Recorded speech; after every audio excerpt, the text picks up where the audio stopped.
Yo guys, what is up? It's Teach here, coming at you again with another video over on Ark Survival Ascended. I'm going to show you in this video how to make an extraordinary kibble farm and everything that you need in order to mass produce a ridiculous, absolutely ridiculous amount of extraordinary kibble, which is the most valuable kibble inside the entire game. I'm going to show you step 1 to the end and what you can do and how to produce a ridiculous amount, meaning that you can tame literally everything in the game whenever you want, however you want to.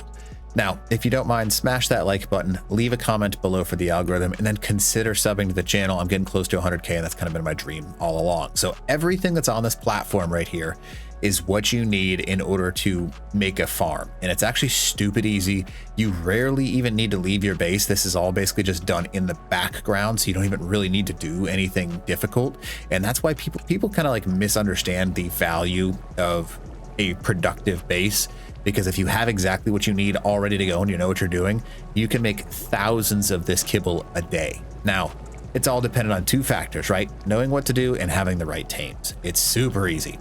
So I'm gonna go ahead and show you how to do it. Let's get started. So in order to actually get your extraordinary kibble, this is what it looks like, right? There are 2 factors that you need. So if I go into consumables inside of my crafted foods, inside of either the cooker, just so you can see this, either the cooker or the cooking pot, doesn't matter which one, you can make it in both of these. You can see there are 2 things that you need that are important. So in order to make the kibble for extraordinary, you need a Lazarus chowder, which is a limiting factor. And then I'm going to show you how to get rid of that limiting factor so you just have unlimited amount of it. And then an extraordinary dinosaur egg. So those are the 2 hardest things to get, right? Because the rest of the stuff, bee honey, is made naturally by bees. Fiber, literally you can make 1,000 of that in less than 30 seconds. You haven't seen my video how to get a slot cap in 10 seconds, go and check that out. And then mijo berries. That's it. That's the hardest part, right? So how do you make the Lazarus chowder? This one's stupid easy. So you need cooked meat, long grass, mijo berries, narcotic, and sava root, right? So if you don't know how to make cooked meat, you just leave it on a fire, not very hard. And the rest of that stuff is growable, which is super useful. Now, that's a lot. I just said a lot of information, and I'm going to show you exactly all of that. We're going to start over here at the easiest part, right? So crop plots are one of the first things that you unlock in the entire game. And you want to stack them 6 high, because 6 is the highest point you can reach without having to jump, and then just look up into it in order to gather what's in its inventory. So you basically want to do 2 things. You need mijo berries, so the purple berries. You need narco berries, right? That's all you need access to in order to make your kibbles. So your Lazarus chowders, that only requires mijo berries. And then right over here with your extraordinary kibble, it only requires mijo berries. So you basically have 2 rows, 2 rows of your purple berries, and then 2 rows of your narco berries. Now, each hour, these guys are basically going to produce you about, between these 2 rows, somewhere around 1,500 berries of each kind. So basically per day, you're able to produce like 30,000 narco berries, 30,000 mijo berries, which is a bonkers number. So you'll be able to produce all of that in 1 day, especially if you have the greenhouse effect over the top of it.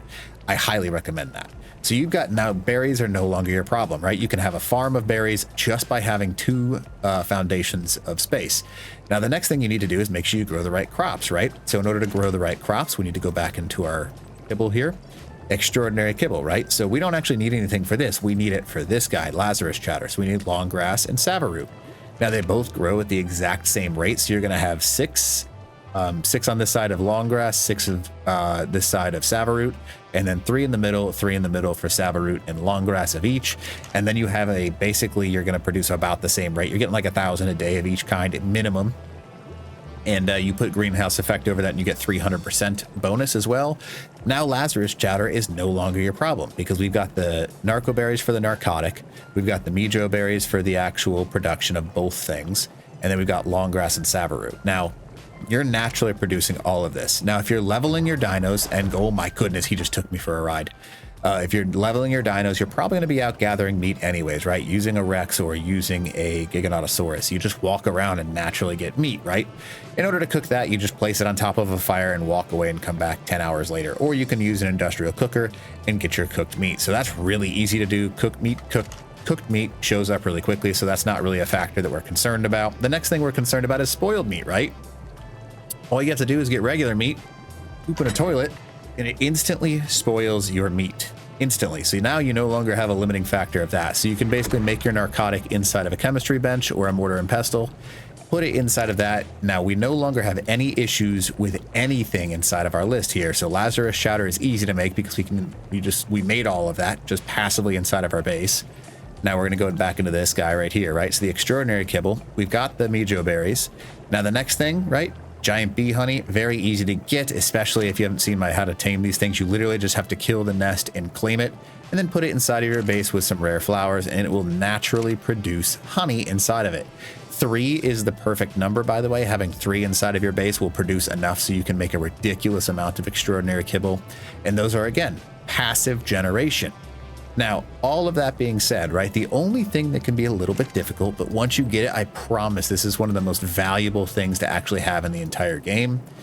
The extraordinary kibble requires an extraordinary egg. Now you can get a Hesperornis and hope for a golden egg, or you can just tame a bunch of Eutyrannus, right? Now, female Eutyrannus with an Oviraptor nearby and boosted male will produce a very large amount of Eutyrannus eggs over time.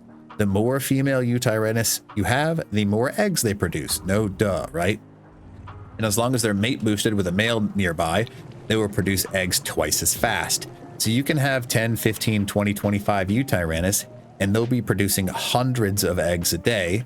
And that can be collected by your Oviraptor, which have the new ability to pick up eggs automatically. You can see that. They'll pick it up and put it in their inventory as long as it's close enough to the Eutyrannus.